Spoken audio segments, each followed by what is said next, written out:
Welcome back to the KOBN podcast, the podcast where we reconnect, reminisce, and celebrate the unique journeys of our Old Boy network.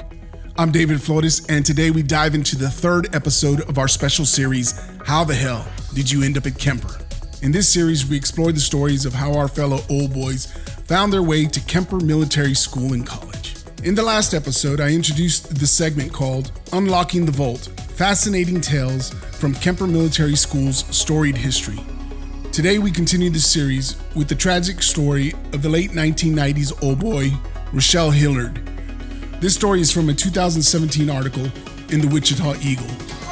Rochelle Hilliard, a 35-year-old woman from Wichita, was charged with the gruesome murder and decapitation of 63-year-old Mickey Davis on April 9, 2017. Davis, who was a mother and grandmother known for her kindness, had gone to Hilliard's house with her grandson to retrieve some property when the attack occurred. Hilliard, using a knife, decapitated Davis in her garage while Davis's grandson fled and called 911. Hilliard's Facebook post before the incident, under the alias Rochelle Est, hinted at mental instability and a fascination with violent imagery, contributing to concerns about her mental state at the time of the crime. Hilliard had a troubled past marked by mental health issues, drug abuse, and frequent run-ins with the law. Neighbors and acquaintances described her as erratic and displaying antisocial behaviors, often speaking incoherently about conspiracies. Her criminal record spanned 16 years and included offenses such as assault, theft, and drug possession. In 2013, police found drugs in her car, and she had a recent arrest for misdemeanors, including assault and property damage. Despite these issues, those who knew her, like Michelle LaFleur, recalled a time when Hilliard seemed stable and devoted to her son, but noted a decline in her behavior and health due to drug use. Despite her eccentric and often disturbing behavior, some who knew Hilliard, like Dana Elwell, described her as a sweet and harmless human being. Her social media profiles depicted a chaotic but expressive life, filled with art projects, personal reflections, and erratic posts that hinted at her deteriorating mental state. Neighbors noticed a decline in her appearance and lifestyle over the years, with her house becoming a hub for suspicious activity. The night before the murder, Hilliard's neighbor, Brad Stebbins, recalled her asking for a ride, and during the ride, she remained silent when he asked about her troubled life. Hilliard's actions and subsequent murder charge painted a picture of a woman deeply affected by mental illness and substance abuse, leading to the tragic and violent outcome. Rochelle received a life sentence without the possibility of parole for 50 years for the crime. And with that, we conclude this week's Fascinating Stories segment. Moving on, in our last episode, we had Phil Veman on to share his story on how he ended up at Kemper. Today, we have fellow Old Boy Don Cornelius on the podcast. Don, it's great to have you on. So tell us, how the hell did you end up at Kemper? I came from a small town called Broughton, New York. My graduating class only had 56 students, so to say my experience coming out of high school was limited would be an understatement. We had events called Tractor Day where kids would drive tractors from their farms to school, and almost everyone missed school on the first day of hunting season.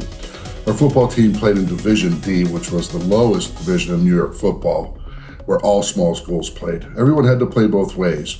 I was not a great student and graduated number 53 out of 56. We did, however, have a 100% graduation rate, and over 80% of my graduating class attended college, so the education at Broughton was much better than one would believe.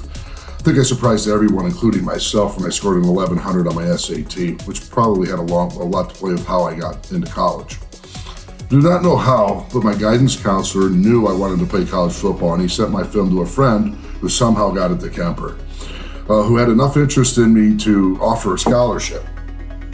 As soon as I offered, I immediately knew I was coming, as it was the only scholarship offer I had. I'd never heard of the school, nor I had ever visited or had any contact with them previously. I'd never heard of the place, never visited, never spoke with a coach, had no idea what programs they offered, nor any idea what I wanted to study in college. All I knew is that they offered me a scholarship, and to me that was a big deal.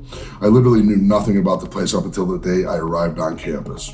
My first impressions were that the other players were really big compared to what I was used to. I took a Greyhound bus from Erie, Pennsylvania, ended up getting picked up in a van in Columbia, Missouri, and then dropped off at the 70X in Boonville, where Coach Keith picked me up and took me to campus. My first impression of the campus was that it was really nice. Athletic facilities, not so much, but I remember feeling overwhelmed as well. Being the only guy from New York and coming from a very small high school, I'd never seen that kind of talent before in person on the football field. It was pretty intimidating at first, although I'd never admit that to anyone else. I expected nicer athletic facilities, and I expected coursework to be more difficult than it was. But then I found out when I went on to my next college, it wasn't any more difficult. Maybe that when I applied myself, I just may have been more intelligent than I thought I was. I had an array of learning experiences at Kemper. For instance, I never had nor heard of sausage gravy and biscuits or Frito pie. I love both of them to this day.